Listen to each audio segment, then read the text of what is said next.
to the Writing Talk podcast with Mikey Campling. Hello and welcome to episode 10 of the Writing Talk podcast with me, Mikey Campling. And it's really nice to be here with you today because we have made it to double figures at long last. It's taken me a little while, but here we are at episode 10. So let's crack on. Episode 10 is called Where is the Metaphor? Now, I'm trying to take you through here in a fairly sequential order of putting a piece together from a last few episodes. It's kind of, as I relaunched it with, I think, episode 8, we're trying to follow through fairly sequentially. So here we are thinking about a new piece of work, whether it's a short piece or a full-length novel or whatever. And I would like to think about what is the really massive challenge in front of you. Is it thinking about characters or plot and so on? No, I don't think it's any of those. I think really it is the storytelling itself. It's that simple and it's that difficult. It is a huge hurdle, really, to tell a really good story. And without that, I don't think any of the other stuff that we do as writers really matters very much. What we're here to do is tell a great story on the whole. So, what does that really mean in terms of putting our piece together?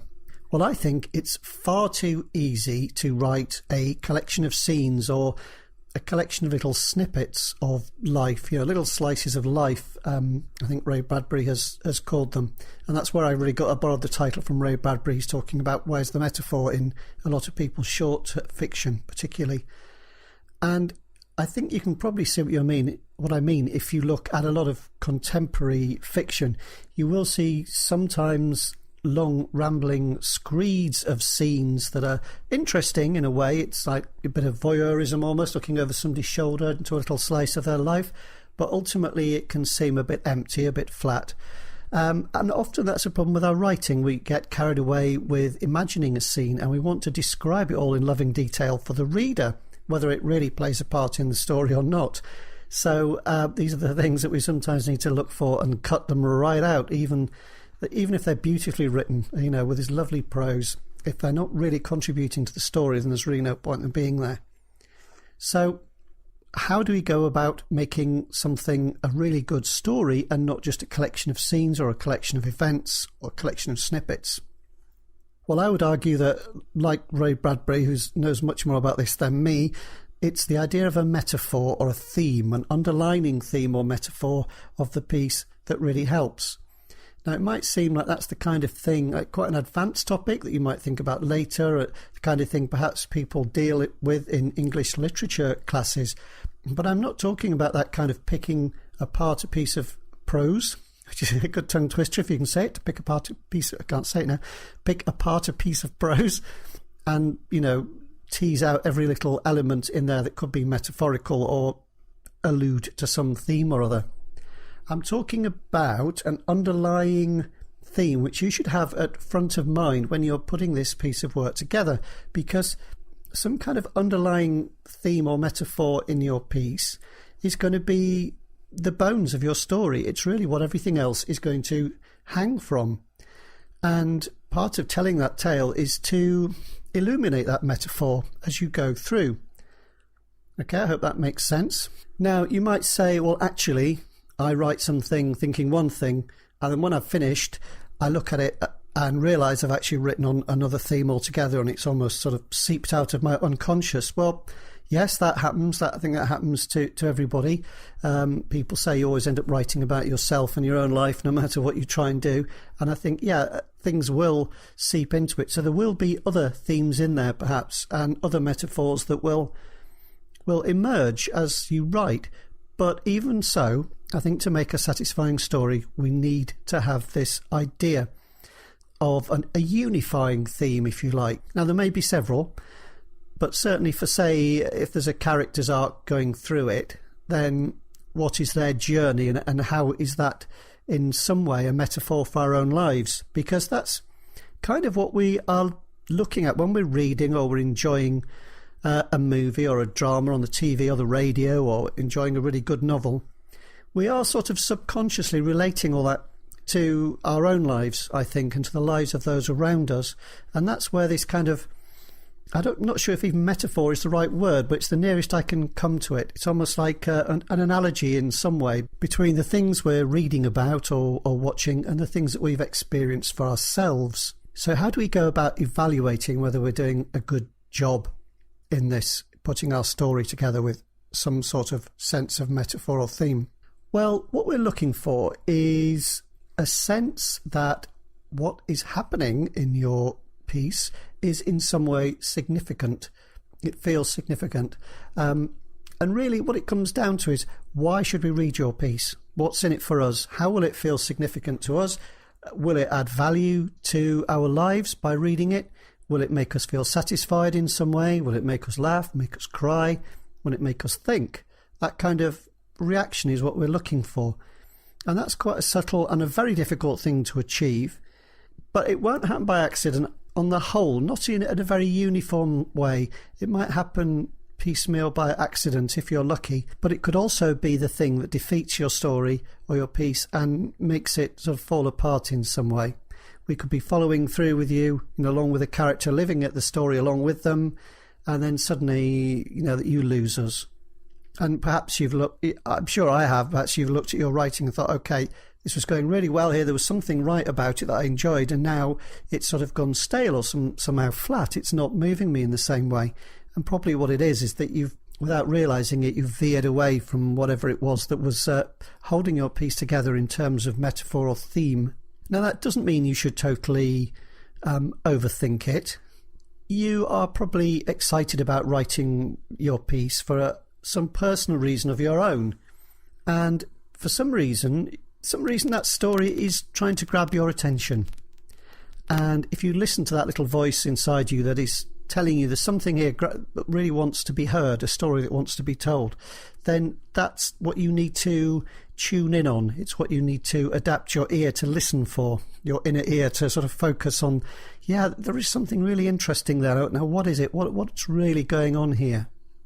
Similarly, while we don't want you to overthink it, you don't want to be too heavy-handed. You don't want to bash us over the head constantly with the theme going, hey, it's me over here, I'm the writer, I'm writing about loss here, I'm writing about some sort of anxiety of separation, or, don't bash us over the head with it.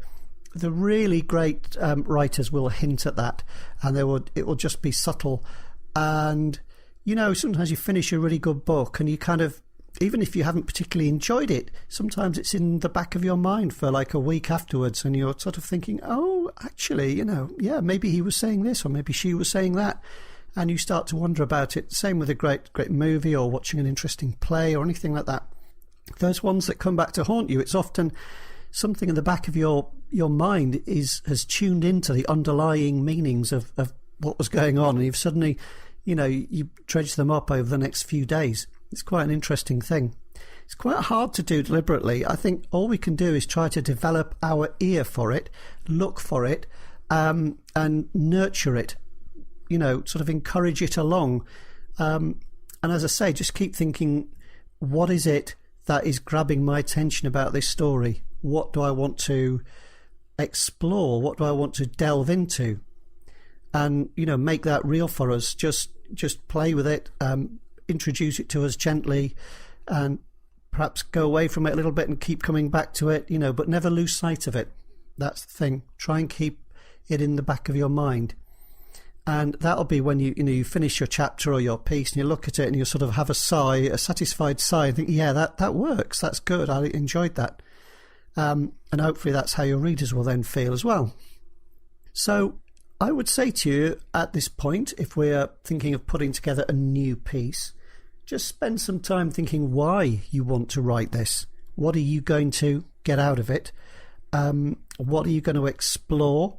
Scribble some ideas down. I think it's fine to be vague at this point. Absolutely no need for masses of detail, but just, you have a feeling, a sense that there's something significant you want to explore. And that will prevent you from writing a piece that's sort of incoherent, or that could just be described as kind of bubble gum for the eyes, something with a bit of significance and meaning. Okay, there's a little quote here from Ray Bradbury, which I'll just do in my own accent, really, rather than slaughter an American accent on you today.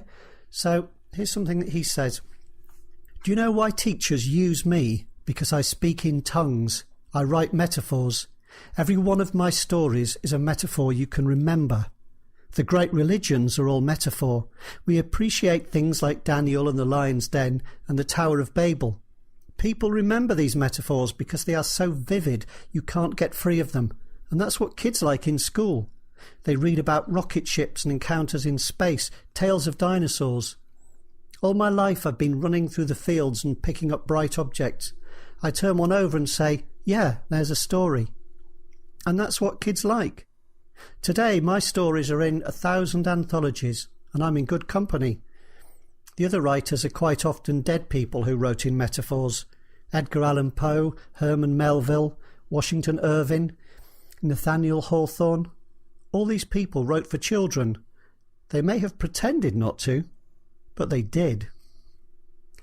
And what I like about that quote is it's just, yeah, it's that simple. It's almost a childlike simplicity to it, and it sounds so easy to say, yes, okay, writing should have some kind of metaphor or theme or underlying sense of significance. Really, really hard to do, really hard to achieve. And so, yeah, I can see how what Ray Bradbury's trying to say there and relate to that. Okay, I would love to hear any comments you may have, and if you've enjoyed it, please let me know. Please feel free to share it around. Really trying to keep this going every week. I'm sorry I've been a bit haphazard with the days it's coming out on. Today's being a Monday. Perhaps I'll try and stick to Mondays for a while and see if that works, because the other days I've tried haven't really so far. I'd like to get one out every week, and I hope you find something of use or something to think about at least, and perhaps you can go away and think about it. Please let me know. Please share it around. If you're in any writers groups or anything like that, or on Facebook or anything, please feel free to share episodes about, because it'd always be nice to have some more subscribers and some more listeners. Anything you want to ask as well, leave comments on the page, where there's always some brief show notes, so like the quote and things from Ray Bradbury and stuff like that from today, for instance. You can see, which is writingtalkpodcast.com, and Writing Talk Podcast is all one word. Okay. Occasionally I like to just put a little writing prompt on here. It would be great if people would put stuff on the comments to link back to if they've done this, but perhaps not. It hasn't really happened so far. So if you do one, you'll have... Well, I think we've had one so far, which is wonderful. But, you'll have my undivided attention, I guess, if you do, and might even get a shout out. Who knows? But it's quite nice just to provide some writing prompts every now and then for people to use, purely for your own use, if you like. So don't feel obliged to share it in any way. Okay, so here's a little one. Just for a short piece of no more than, say, 1,000 words, with the theme of the word missing. So just the theme of missing, which you can take any way you wish. For example, one person could be missing someone, as in longing for another person, or it could be an object or a person goes missing, or it could be that something like a target or a goal is missed. It could be 101 different ways of looking at that. And have a play around with that. Just base it around a single character, rather than in 1,000 words. That's all you've really got room for, I think.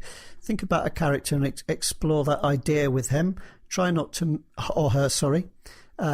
Invent your own character. Otherwise, I can provide one for you. Think of a man whose first name is Scott and he's 53 years old. There you are. There's a ready-made character for you to muck about with. So really, first few sentences, you're just bringing the character in and hinting at their lives and their past, something to give us a bit of a hook to hang the rest of the story on. You'll then go ahead and develop a character through their actions and end the story with some sort of climax or resolution in totally your own way. And as you do that, ask yourself where the metaphor is. Where is the message of the story? Where is its fundamental underlying truth, if that doesn't sound a bit highbrow and highfalutin? What is the underlying truth of that? Is it relating to the theme of missing? Okay, that's an optional little writing quote for you. It could be a little exercise you do. And, I say it's optional because, which of course it is, but I mean, I can't come around there and force you to, much as I'd like to, set you homework. But not everybody likes to share. exercises that they do. You have to be quite brave sometimes to share an exercise. I think it's worth doing, sharing. Don't be scared of showing your work. I think it's always good. Nobody's saying it's going to be perfect. Okay, well, thank you very much for listening. You can find me at writingtalkpodcast.com for the notes and links and so on. And you can subscribe from there in various ways. Stitcher should be fine. I think I'm having a problem with my iTunes feed. It seems to want to have deleted me and having a hard time getting them to put me back. And also on Spreaker.com. And there's a Facebook page and so on as well, which you might want to follow along from there. And you can find me for other things and more about my work at mikeycampling.com. And I'm very easy to find. You can find my work on Amazon, for instance, just by looking for Mikey Campling. Although it does sometimes tell you about Mickey Mouse camping equipment for some reason. Okay, thanks again for listening. And take care. Keep writing, keep tapping away at the keys and keep smiling.